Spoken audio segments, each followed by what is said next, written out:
रेखा के पिता दिल्ली में किसी तरह अपने और अपने परिवार का पेट पाल रहे थे।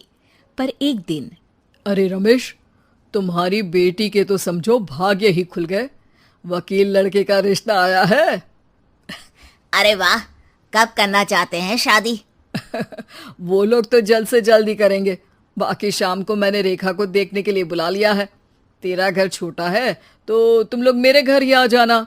राकेश और उसकी बीवी सारी तैयारी के साथ रोहित और रेखा की शादी कर देते हैं। लेकिन अगले ही दिन, देखो रेखा, शादी भले ही हो गई है, लेकिन तुम ये मत सोचना कि मैं किसी जोरू के गुलाम टाइप रहूंगा। रेखा को रोहित की बात अजीब लगती है। मैं ये तो सोच भी नहीं सकती और ना ही चाहती हूँ, लेकिन शादी के अगले ही दिन इस तरह की बात की उम्मीद भी नहीं थी। रोहित रेखा के मुंह से ये बात सुनकर गुस्सा हो जाता है। अरे, काफी जबान भी चला लेती हो। माँ ने सिखाया नहीं कि पति से कैसे बात करते हैं? रेखा अब चुप रहने में ही भलाई समझती है।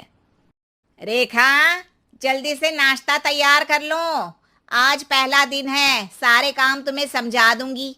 ये नौकरानी है जो तुम्हें बता देगी कि कैसे कैसे क्या करना है। फिर इसकी कल से छुट्टी है। रेखा भी ससुराल में जी जान लगाकर काम करने लगती है। खाली समय मिलता तो पति के वकालत की किताब उठाकर पढ़ने लगती। ये क्या, जब देखो तब पढ़ती रहती है। अच्छा सुन, कल पिता के घर से 20,000 रुपये लेकर आना। मेरे छोटे बेटे की फीस भरनी है। लेकिन पापा क्यों भरेंगे उसकी फीस? अरे वाह जी वाह, पापा क्यों भरेंगे? तो ये बता, हम क्यों रखेंगे तुझे यहाँ? क्यों खाना देंगे फ्री में? अरे, क्योंकि मैं बहू हूँ इस घर की। तभी वहाँ रोहित आ जाता है। अरे वाह, बड़ी जबान चला रही हो। चुपचाप माँ जो कह रही है वैसा कर, वरना सामान उठा और जा अपनी झोपड़ी में। बेचारी रेखा क्या करती, पिता के घर जाती है, उनको सारा हाल बताती है। पिता भी जैसे तैसे पैसों का इंतजाम कर बेटी को ससुराल के लिए विदा करते हैं।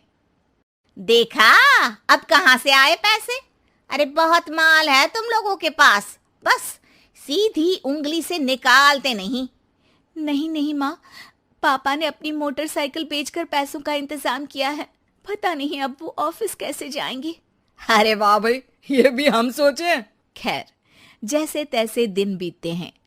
रेखा जहाँ एक प्यारे से बेटे की माँ बनती है, तो वहीं उसका वकालत की किताब में ज्ञान और गहराता जाता है। हे भगवान, बुरे फंसे। ये केस तो लगता है कि मैं हार ही जाऊंगा। देखिए, मैंने आपकी इस केस की फाइल पढ़ी थी। इस केस को जीतना बहुत ही आसान है। वाह भाई वाह, यहाँ वकालत की डिग्री लेकर भी मैं समझ नहीं पा रहा हूँ, और तुमने रोटी बनाते बनाते ही केस समझ लिया।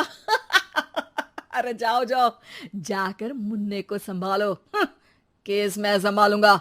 ए लड़की सुन, जाकर अपने बाप के यहाँ से 3 लाख लेकर आ। पूरा घर फिर से बनाना है।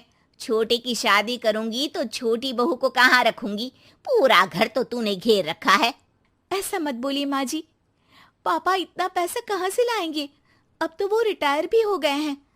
हाँ, तभी तो बोल रही हूँ, रिटायरमेंट के पैसे तो मिले होंगे ना। लेकिन वो अगर आपको दे देंगे तो बुढ़ापा कैसे काटेंगे?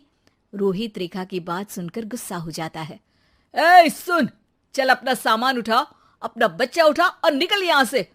रेखा के लाख आग्रह के बाद भी रोहित और उसकी सास उसे घर में नहीं रखते। पापा, मैं तलाक चाहती हूँ। बेटा, मेरे पास वकील के पैसे नहीं है। पापा, आप मुझे वकालत करवा दीजिए, अपना केस मैं खुद लड़ूंगी। इस बार रेखा के पिता भी उसे ससुराल ना भेजकर रिटायरमेंट के पैसों से वकालत करवाते हैं।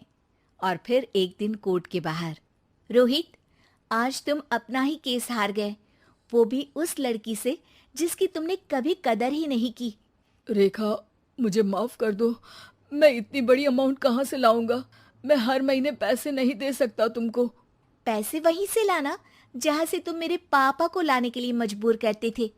एक पिता अपनी बेटी की शादी उसकी खुशहाली के लिए करता है, ना कि सारी जिंदगी कर्जदार बनने के लिए। अरे, मेरे ही बेटे की किताब पढ़ पढ़ कर ज्ञान बांट रही हो। वकालत की किताब तो ससुराल में ही पड़ी थी ना। बिल्कुल, यहाँ मेरी गलती रही। जिस पैसे से मैंने इसकी शादी की थी, मुझे वो पैसे पहले इसकी पढ़ाई में लगाना चाहिए था। और आज रेखा एक जानी मानी वकील के रूप में काम कर रही है।